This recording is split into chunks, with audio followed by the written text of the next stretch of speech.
There's a medical revolution happening all around us, and it's one that's going to help us conquer some of society's most dreaded conditions, including cancer. And the revolution is called angiogenesis, and it's based on the process that our bodies use to grow blood vessels. So why should we care about blood vessels? Well, the human body is literally packed with them, 60,000 miles worth in a typical adult. End to end, that would form a line that would circle the Earth twice. The smallest blood vessels are called capillaries. We've got 19 billion of them in our bodies. And these are the vessels of life. And as I'll show you, they can also be the vessels of death. Now, the remarkable thing about blood vessels is that they have this ability to adapt to whatever environment they're growing in. For example, in the liver, they form channels to detoxify the blood. In the lung, they line air sacs for gas exchange. In muscle, they corkscrew so that muscles can contract without cutting off circulation. And in nerves, they course along like power lines, keeping those nerves alive. And we get most of these blood vessels when we're actually still in the womb. And what that means is that as adults, blood vessels don't normally grow, except in a few special circumstances. In women, blood vessels grow every month to build the lining of the uterus. During pregnancy, they form the placenta, which connects mom and baby. And after injury, blood vessels actually have to grow under the scab in order to heal a wound. And this is actually what it looks like, hundreds of blood vessels all growing towards the center of the wound. So the body has the ability to regulate the amount of blood vessels that are present at any given time. And it does this through an elaborate and elegant system of checks and balances, stimulators and inhibitors of angiogenesis, such that when we need a brief burst of blood vessels, the body can do this by releasing stimulators, proteins called angiogenic factors, that act as natural fertilizer and stimulate new blood vessels to sprout. And when those excess vessels are no longer needed, the body prunes them back to baseline using naturally occurring inhibitors of angiogenesis. Now, there are other situations where we start beneath the baseline and we need to grow more blood vessels just to get back to normal levels, for example, after an injury. And the body can do that too, but only to that normal level, that set point. But what we now know is that for a number of diseases, there are defects in the system where the body can't prune back extra blood vessels or can't grow enough new ones in the right place at the right time. And in these situations, angiogenesis is out of balance. And when angiogenesis is out of balance, a myriad of diseases result.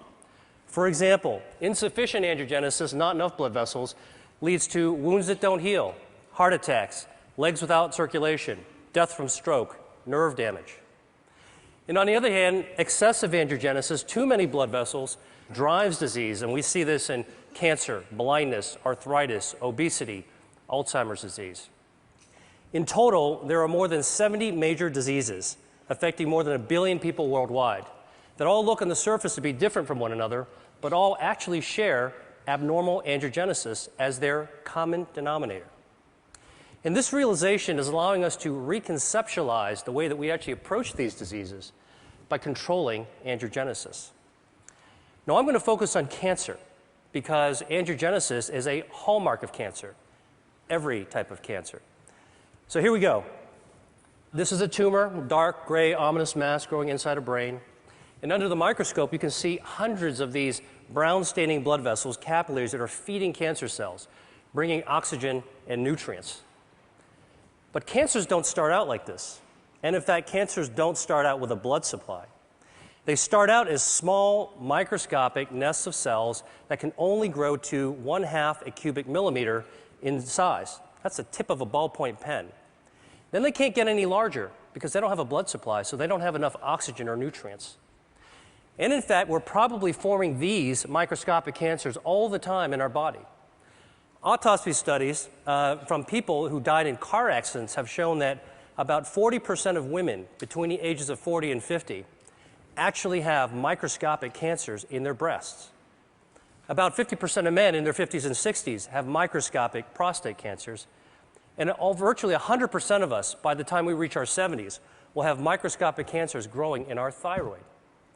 Yet without a blood supply, most of these cancers will never become dangerous. Dr. Judah Folkman, who was my mentor and who was the pioneer of the angiogenesis field, once called this cancer without disease.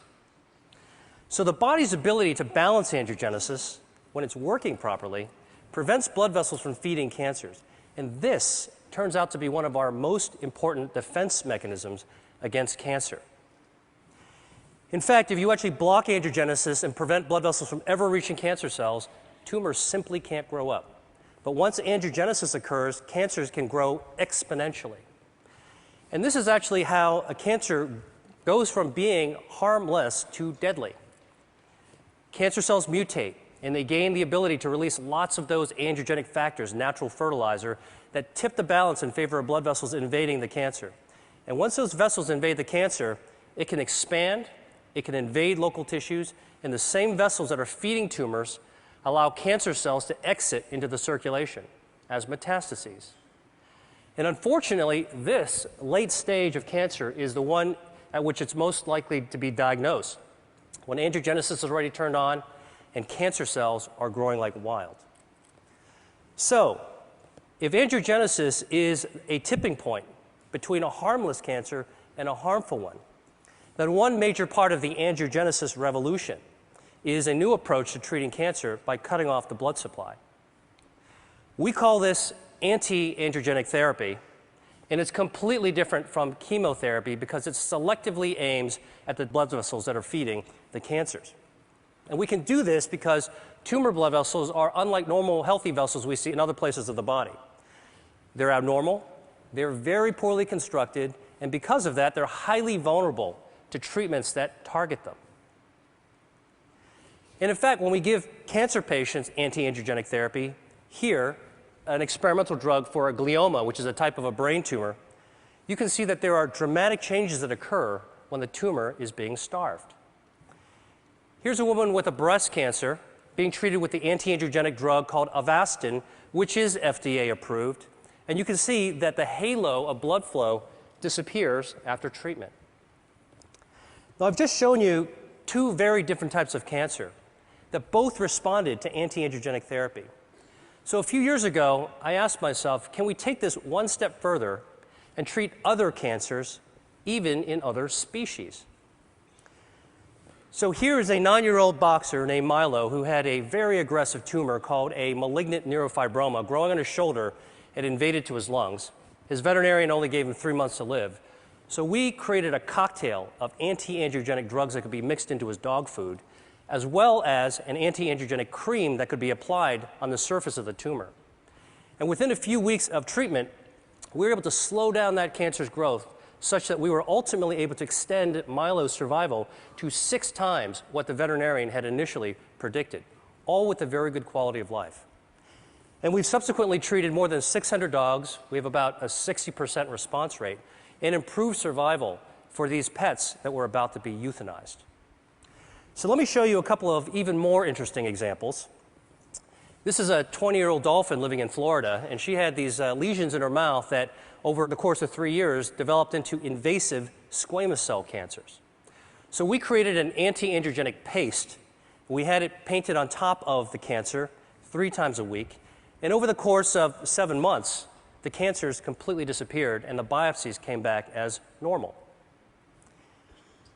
Here's a cancer growing on the lip of a quarter horse named Guinness.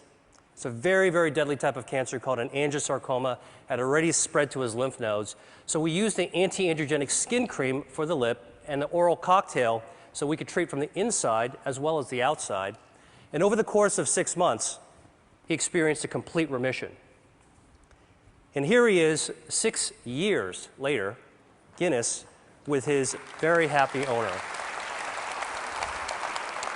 Now, obviously, anti-angiogenic therapy could be used for a wide range of cancers. And in fact, the first pioneering treatments for people as well as dogs are already becoming available. There's 12 different drugs, 11 different cancer types, but the real question is, how well do these work in practice? So here is actually the patient survival data from 8 different types of cancer, and the bars represent survival time taken from the era in which there was only chemotherapy or surgery or radiation available. But starting in 2004, when anti-angiogenic therapies first became available, you can see that there has been a 70 to 100% improvement in survival for people with kidney cancer, multiple myeloma, colorectal cancer, and gastrointestinal stromal tumors. That's impressive.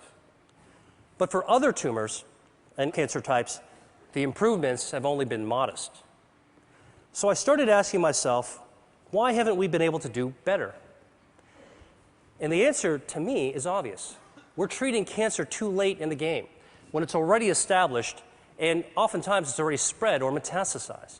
And as a doctor, I know that once a disease progresses to an advanced stage, achieving a cure can be difficult, if not impossible.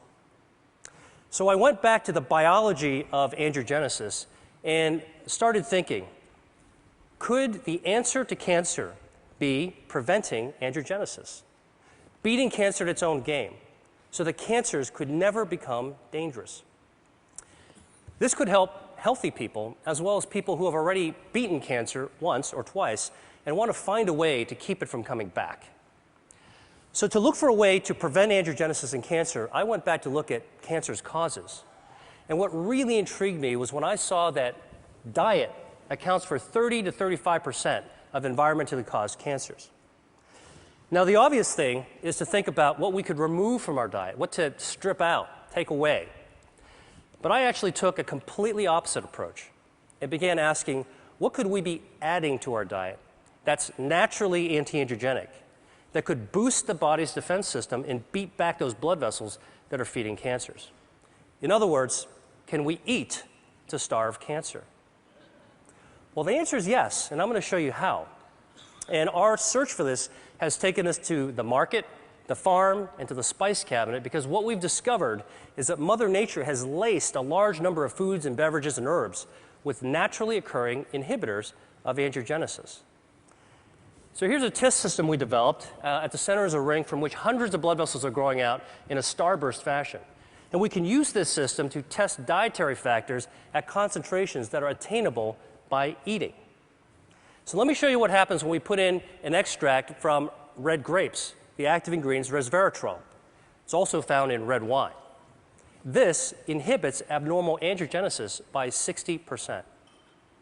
Here's what happens when we add an extract from strawberries. It potently inhibits angiogenesis. An extract from soybeans. And here is a growing list of our anti-angiogenic foods and beverages that we're interested in studying. And for each food type, we believe that there's different potencies within different strains and varietals.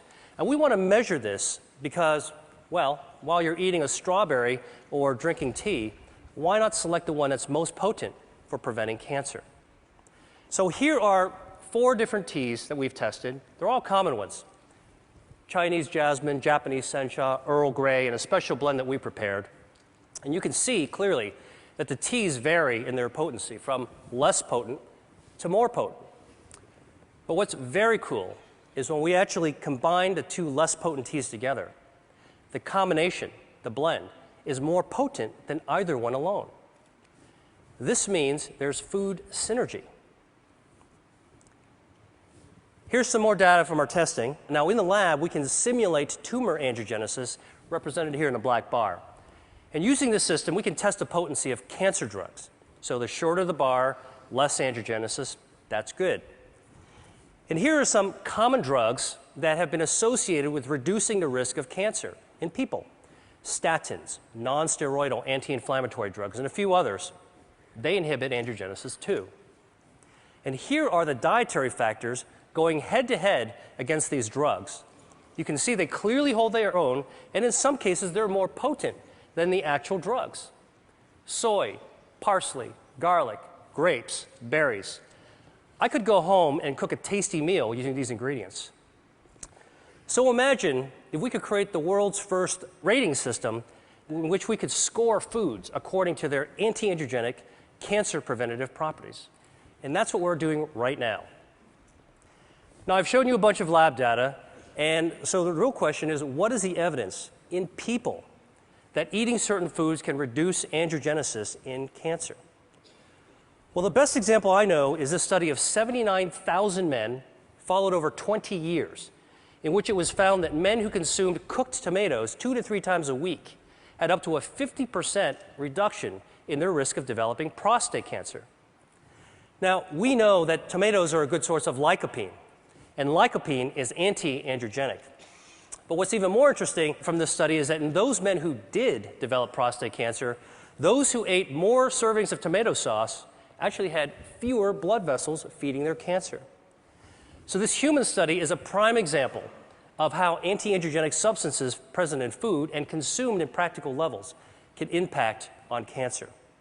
And we're now studying the role of a healthy diet with Dean Ornish at UCSF and Tufts University on the role of this healthy diet on markers of angiogenesis that we can find in the bloodstream.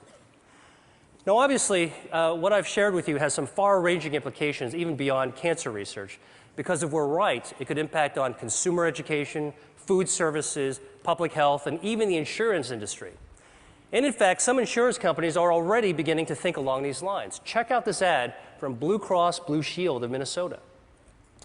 And for many people around the world, dietary cancer prevention may be the only practical solution, because not everybody can afford expensive end-stage cancer treatments, but everybody could benefit from a healthy diet based on local, sustainable, anti-androgenic crops. Now, finally, I've talked to you about food, and I've talked to you about cancer, so there's just one more disease that I have to tell you about, and that's obesity. Because it turns out that adipose tissue, fat, is highly angiogenesis dependent. And like a tumor, fat grows when blood vessels grow. So the question is, can we shrink fat by cutting off its blood supply? So the top curve shows the body weight of a genetically obese mouse that eats nonstop until it turns fat like this furry tennis ball. And the bottom curve is the weight of a normal mouse. If you take the obese mouse and give it an angiogenesis inhibitor, it loses weight. Stop the treatment, gains the weight back. Restart the treatment, loses the weight again. Stop the treatment, gains the weight back. And in fact, you can cycle the weight up and down simply by inhibiting angiogenesis.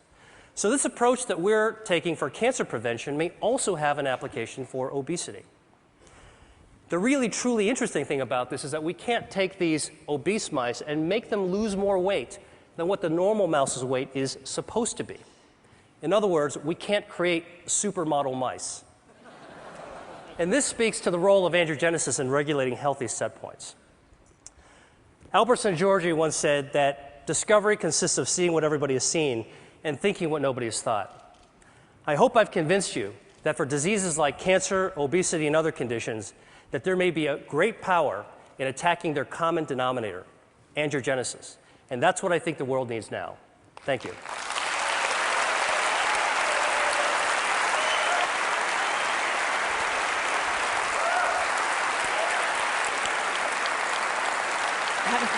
So these drugs aren't exactly, they're not exactly in mainstream cancer treatments right now. For anyone out here who has cancer, what would you recommend? Do you recommend pursuing these treatments now for most cancer patients? So there are anti-androgenic treatments that are FDA approved. And if you're a cancer patient or working with or advocating one, you should ask it. And there are many clinical trials.